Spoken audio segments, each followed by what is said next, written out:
Hey guys, Booligan here with Booligan Shooting Sports.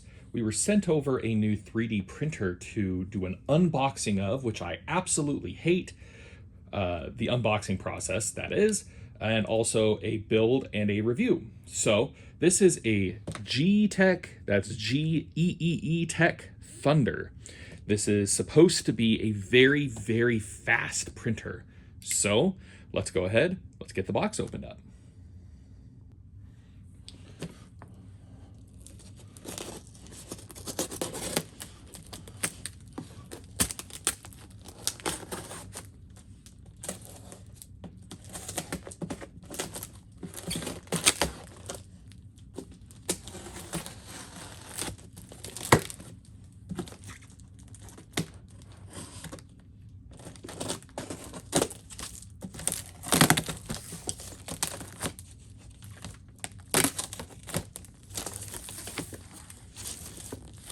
Inside we have Chinese copy paper. Interesting way to fill the box.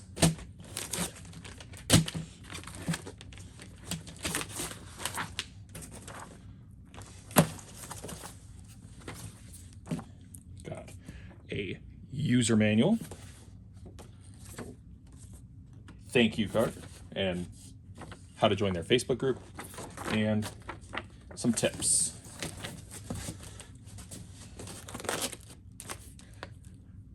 Also have small roll of test filament,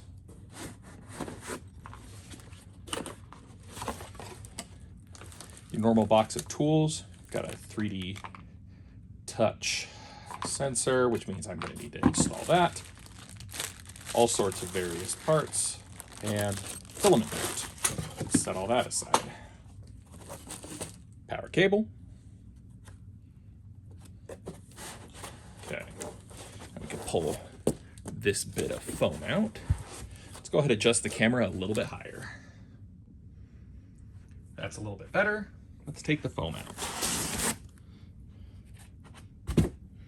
We have the gantry with everything pre-installed there. How attached that is.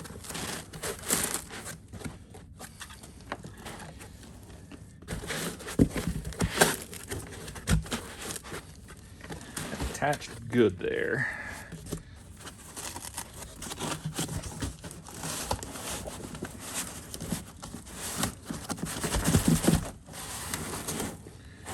And the base.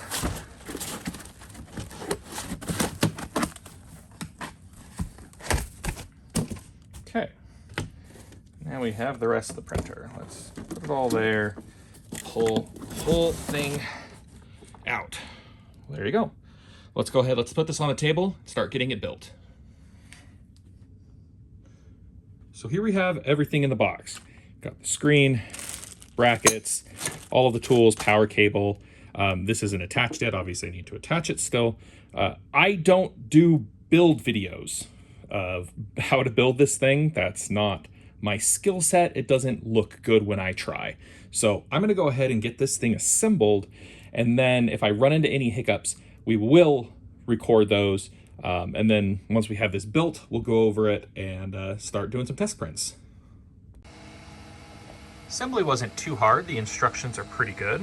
Just got it put together with basically everything it includes and just running it through a quick auto cycle now, an auto leveling cycle. I need to route these wires a little different way. That was fun. The problem with using the small spools.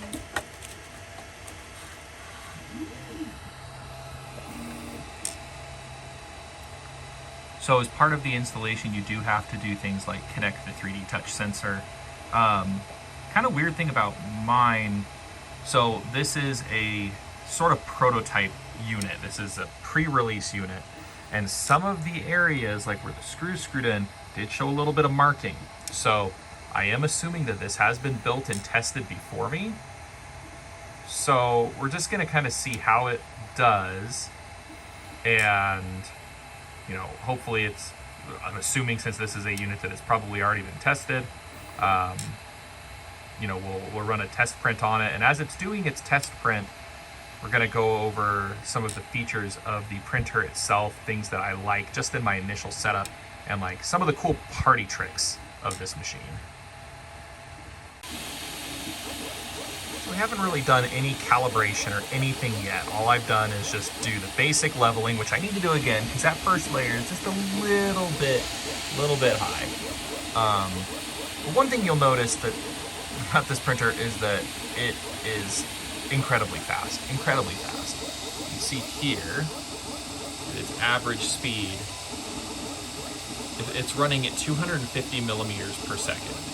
Now, to put that in perspective, for most of my prints, I tend to run like 50 millimeters per second, and then for outer wall speeds, I'll do maybe like 25 or 35, just to give it a little bit better detail. So for rapid prototyping, and I do stress rapid, this is seeming like it might be a good option. Now, obviously, I'm going to be doing some of my own slicing and some calibrating and some tweaking to see how this setup might work for, you know, the types of prints that I do, which are more functional prints. But yeah, holy cow, this thing runs fast. A little bit how it does that. So one thing you can see, first off, this isn't really to do with the speed, this is the quality of the machine. It's fully metal, you know, you got a full metal chassis here. One thing I like is these end plate adjusters here are all metal as well. So on something like an Ender 3 version 2, it does have the hand adjustable end pieces, but they're made of plastic. And actually on my Ender 3 version 2, that guy cracked completely, and I replaced it with a screw adjustment unit.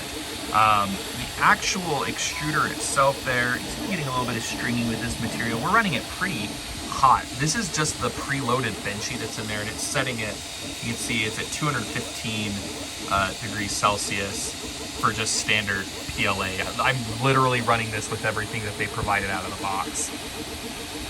But you'll notice the machine there, it does have a nice dual-sided vent, a nice dual-sided shroud there for the main print, or the main fan. You see that right there?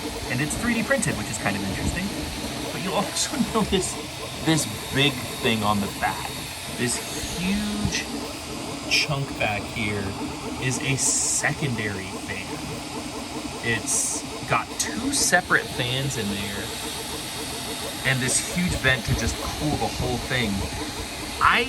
It's not even running on this print, and I think you can do it. We're just gonna mess around with this while it's printing.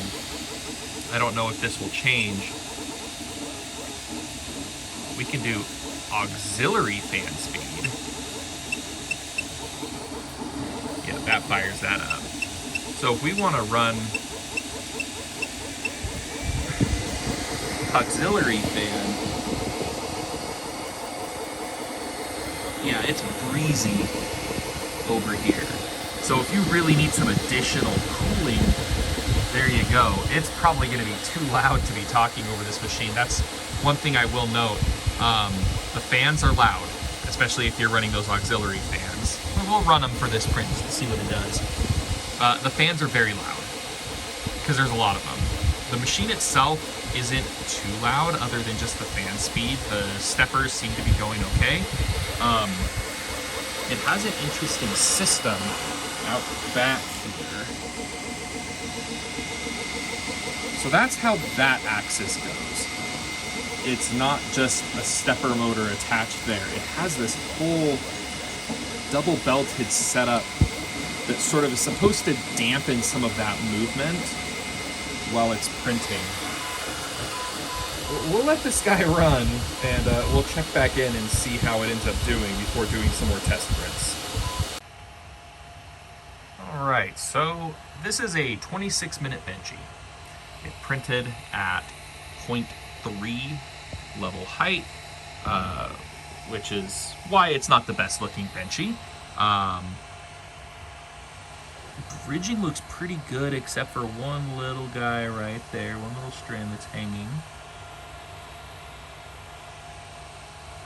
One thing I did run during the print is I did turn on the supplemental fans just to kind of see what they would do. I'll let that cool off before we pull it off. But that's an acceptable benchy. It's not up to my standards as far as, total aesthetics and visual quality, but also it was printing at 250 millimeters per second and at a 0.3 layer height. Again, that was just using their pre-sliced G-code that came with the SD card. So I'm going to do some of my own slicing, and let's run some more test prints of this. Thus far, I'm pretty intrigued. Now, am I going to be running 250 millimeters per second for super sturdy, functional prints? No, absolutely not. Those, you want to run them pretty hot and pretty slow. But for rapid prototyping, if I'm doing something like testing grips or testing the stock or testing the fitment of things, being able to run, a low infill test print just to see if the geometry works, being able to run that in 2 hours compared to 8 hours, that's awesome. So let's run some more prints of this. Here's another test print that I did, this time with some Duramic PLA Plus.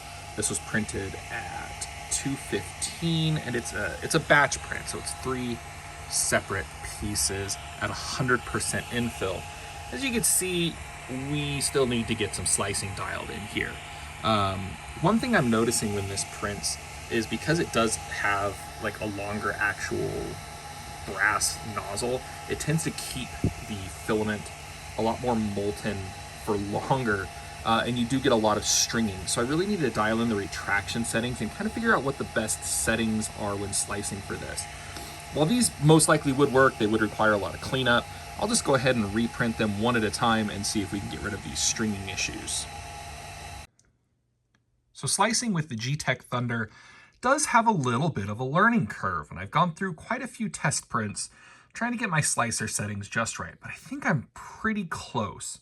So this little guy here was printed at a, I think 0.12 layer height. The model itself has a lot of kind of weird wrinkly details in it, so those are shown up well.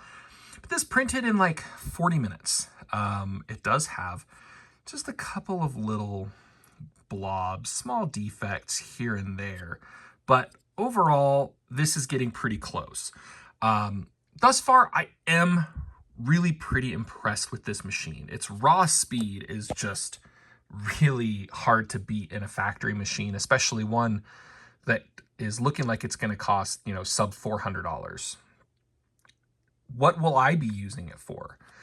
I still am dialing in exactly what those settings are going to be for high strength prints, balancing strength and speed.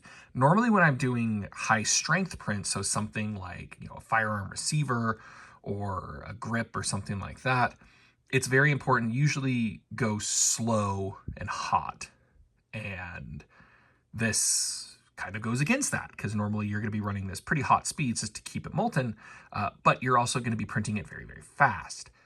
So what I will most likely be using this for in my continue testing is going to be for rapid prototyping. So until I can really do some strength testing on what the high speed strength might be, so if printing the same thing with the same settings, except for one of them printing at like 75 millimeters per second versus the same thing printed at 250 millimeters per second, but otherwise the same settings, I'll be using this to do some strength testing on those parts as to see if there is a major strength difference. But mainly what I'll be using it for is rapid prototyping of parts, lower infill, lower wall counts, frogs, as we see here, but parts to test fit before committing to a longer full high strength print. That's really currently where I'm seeing the benefit from this. However, once I play around with the settings more, once I play around with the slicer settings, and once I'm able to do some testing to see if the strength difference between high speed and low speed is, then this may become a good high speed machine, because being able to print something like a Glock frame instead of in 20 hours, being able to print it in 5 hours would be pretty fantastic, especially for how often I'm spitting stuff out. So again, many thanks to Geeetech for sending this pre-production unit over. They're going to be starting their Kickstarter campaign on this, and I honestly do feel like this is a Kickstarter that would be solid to contribute to. This is a good hardware package. It's a good printer. There's just a little bit of a steep learning curve, as I'm discovering, with slicing. Again, many thanks to them for sending this over, and stay tuned for more info on this on the channel. Thanks for watching.